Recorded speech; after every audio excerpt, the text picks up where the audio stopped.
Hello, beautiful and awakened souls, and welcome to another episode of the Awakened Souls podcast.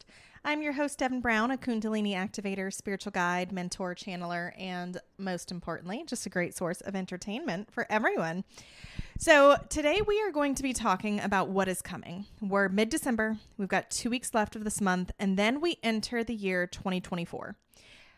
Next year is going to be huge. It is a year of ascension. It's a year where if you are a spiritual being that is here, a starseed, any type of just entity or any other being that is here for human experience, you are going to be catalyst and you are going to wake up. This is an amazing time. It is a year of ascension, and it is a time where the guides are saying it's time to take up space. It's time to recognize who we are, to recognize where we come from, and to recognize where we want to go. It's kind of one of those situations where it is so easy to put our focus and put our thoughts and put our minds to other people, especially if you come from a codependent background or a trauma background, or to even put your mind to yourself on like making a difference, setting your goals, all of this stuff. But like, what does it mean to truly take up space? I'm going to share something that I posted on my social media accounts, which just reflects a big part of my heart and what this means for me, because I have been talking to my guides and asking them what I need to do. And they've been telling me, don't be afraid to take up space, that the universe is calling for us to embrace our authentic, raw, radiant self. And we do this for ourselves and no one else. One of the inner struggles I had as a healing codependent was letting go of that feeling of being too much. And we talked about this in my episode last week about being too much and feeling like you're too much or being told that you're too much. So if this resonates with you, definitely go back and listen to last week's episode, because there is a reason that it's resonating. But as a healing codependent, I had to learn to let go of the feeling of being too much, being a burden, and I was scared of taking up space. I do think that anyone who knew me pre-healing is probably going to disagree with that, because they knew a very outgoing, very boisterous, very volunteer worthy, very like I could get up and speak to anybody. But here's the thing. I didn't mind giving space for others. Everything that I did was for other people. Everything that I did was in order to inspire other people and therefore earn my validation through them. My entire life had become, how can I feed others? How can I meet their needs? How can I make them proud? And I tried to find my validation in the things that other people needed from me versus what I actually needed. And I also tried to find my validation in things that I could do for other people instead of actively taking a look at the fact that my own needs were not being met. I wasn't meeting my needs emotionally. I wasn't meeting my needs spiritually. I wasn't meeting my needs physically. During that time, like I was eating vegan. I was working out a couple hours a day. I hated my body. I was trying to beat it into submission. Like this is all before my Kundalini activation. And I truly was living a life that just was not in alignment with who I really am. And that was my entire life. And I was taking up space, but unauthentically. I was taking up space in a way that I thought everyone else wanted me to show up, and not in the way that I needed to show up for myself, because I didn't even know how to show up for myself. I didn't know what I wanted. I had all of these thoughts and ideas that I felt were authentically me. But until I sat with myself and was quiet with myself and really healed, I wasn't able to even discover who I was. I second guessed myself if anyone showed even the slightest bit of disagreement in the way that I expressed myself. And right now, my guides and my highest self is just allowing me the room and freedom to take up space. I shared this several episodes ago. I've mentioned a couple episodes since. My guides had taken off all my armor, and I've taken my armor off. And now I feel like I'm actually ready to glow. Not necessarily loudly. I don't feel or see myself purposefully pursuing attention from anyone else. I know what is meant for me will come. I do believe I will be doing motivational speeches in the future. I do believe I will be handling Kundalini activations for people with my therapy practice that will be one day in the future. My Kundalini Rising program, I will be meeting the people that I'm supposed to meet, but I don't seek out fame. I don't want fame necessarily. I'll take what comes, but not in a way to try and toot my own horn at all. I just want to be authentically me, raw and radiant. Like that is truly my heart's desire. And this is something that's going to take an active choice. Every single day, I have to choose me. I have to choose my peace. I have to choose my desires. I have to choose my wants and my dreams. Every day, it's an active choice to detach myself from the desire to control outcomes and just learn to flow and learn to live in the present moment. And basically, essentially learn to live in that divine feminine energy that I have forgotten how to be a part of, that I have forgotten where it goes, that I have forgotten how to connect with. And this is a lesson that my guides are reminding me daily. Daily, I have a situation where I have to let go and let flow. An example today even, and I know this might seem silly to people, but like I've been diagnosed with ADHD. I have been, as an adult with ADHD, on the wait list for getting my official like diagnosis and everything for over a year. Finally have my diagnosis. It took me weeks to set up an appointment with the doctor who I thought could see me. Turns out she is not familiar enough with ADHD. Like she's a regular PCP. She's not familiar enough with ADHD. She needs me to go to a psychiatrist instead. And at first I was just like, okay, this is really frustrating. This is really throwing a loop. Like I have been waiting at this point for a year and 2 months to like speak to somebody and just try to get some of the supportive services I might need in my college, or just like to help find something that maybe tunes me back in to get my brain where it needs to be. Like I have no qualms and no complaints about sharing with people that I do believe there's medication meant for people. I believe there's medication meant for us with where we are. I'm not anti-medication. I do believe that for everything that is pharmaceutical, there is a natural event for this, but I'm segueing. Anyways, all this to say, I sat there and at first I wanted to cry.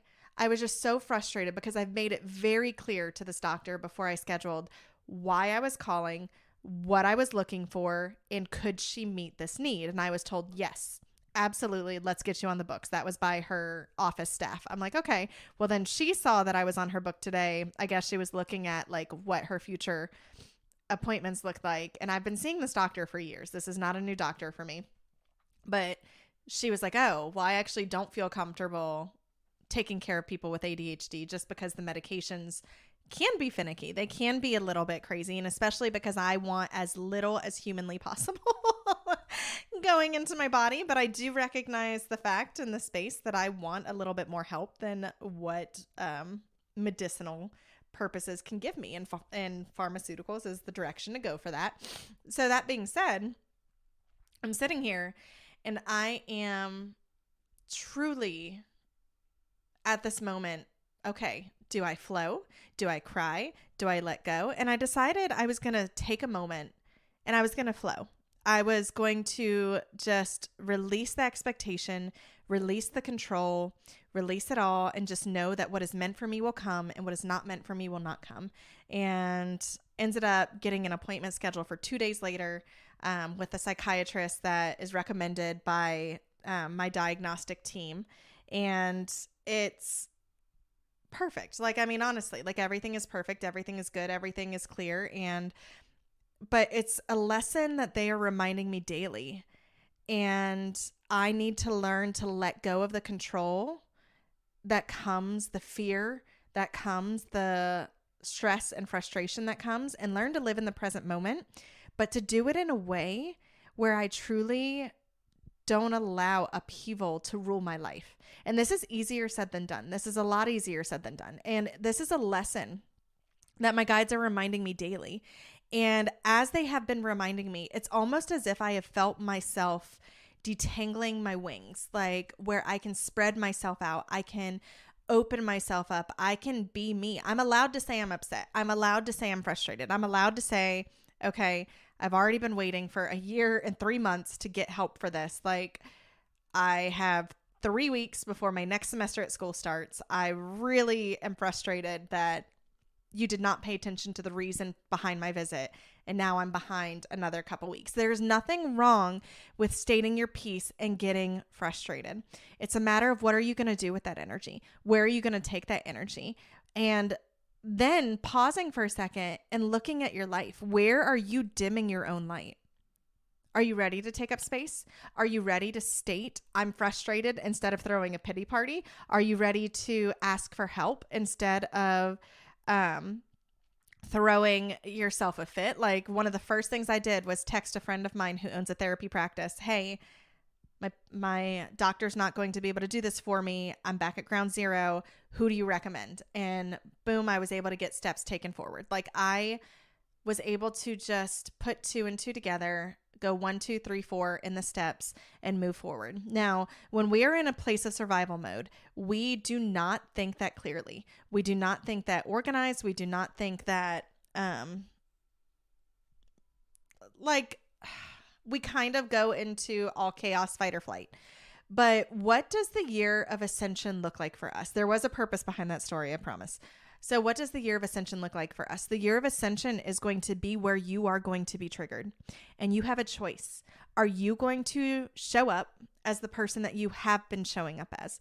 Are you going to show up in a place of complaining, in a place of frustration? In the past, I would have probably sent a text message to 20 people complaining about all of this, not feeling seen, not feeling heard, etc.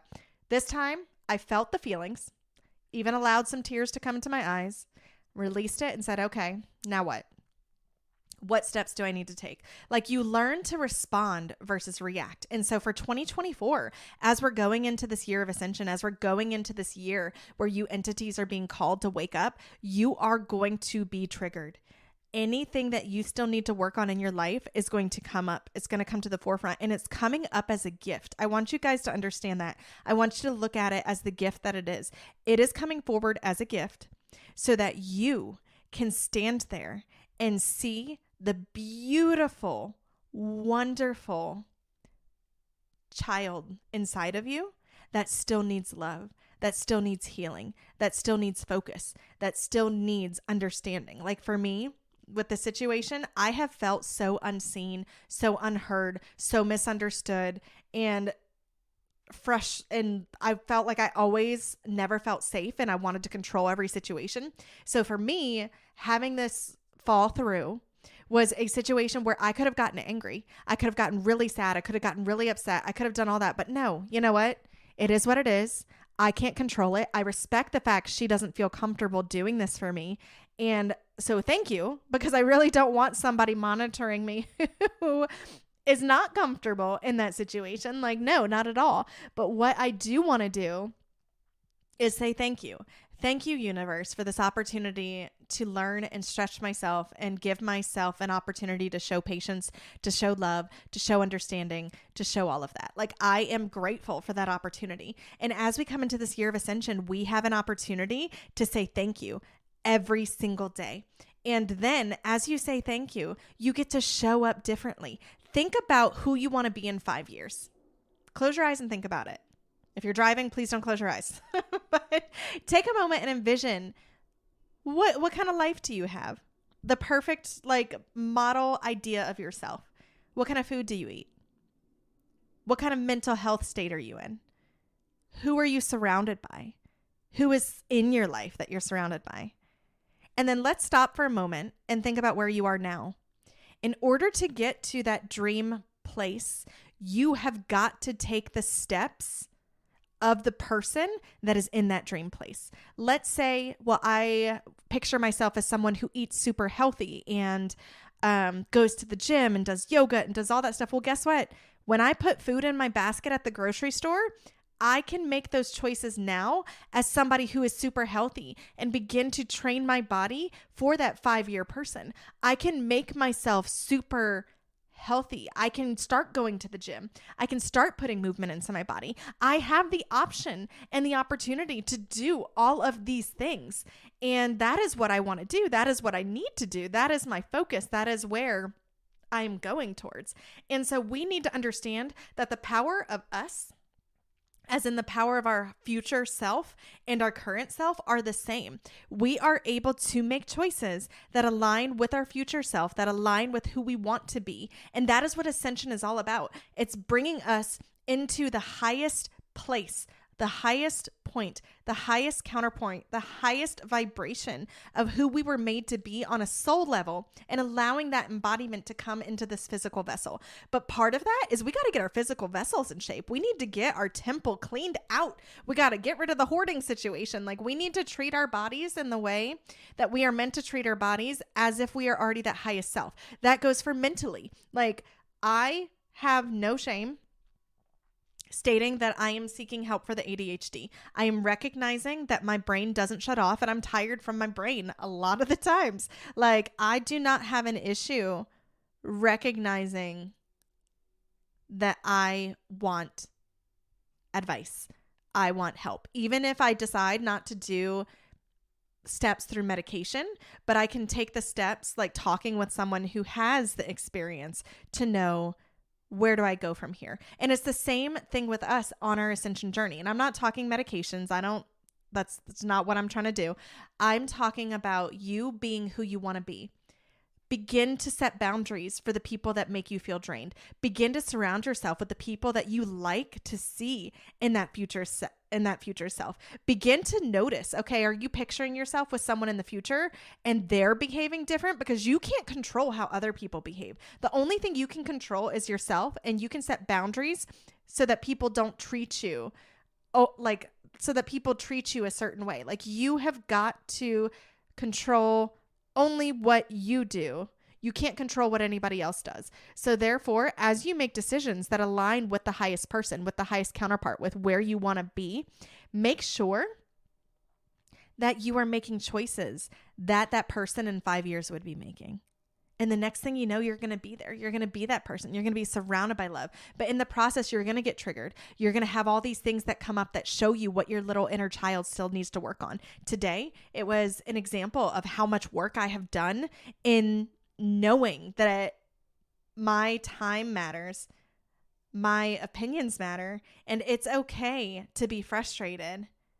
But I don't have to control it. I can just let it go. I don't have to vent. I can just let it go. I don't have to put any more negative vibration out there than is already out in the world, because there's already so much. So I'm just going to let it go. Like, it's a matter of just truly trusting yourself, knowing that you do have all the answers for who you want to be inside of yourself, and going forward in that. So 2024, the year of ascension, we are going to see spiritual gifts coming online. We are going to see people having just the most amazing transformational dark nights of the soul. We're going to see karmic relationships ending completely. We saw a lot of that the past couple months. We're going to see people stepping into their birthright, stepping into what they agreed to come into. We're going to see people really ready and willing and focused on where their future lies. And if you guys have any specific questions on what this means, I put a lot more content on my TikTok and my Instagram. That's To The Awakened Souls. You can follow the link in the bio for Patreon and connect to me there. I have my Linktree account as well. So as always, I wish you all the very, very best. I hope you guys are not getting weighed down by this holiday season. I hope you see it for the magic that's there, because we are coming close to winter solstice. We're coming close to a transformational time, and it is a time of healing, a time of reset, and we don't have a choice. It's a time for growth and a time for change. And I personally am excited for what's to come, and I hope you are too.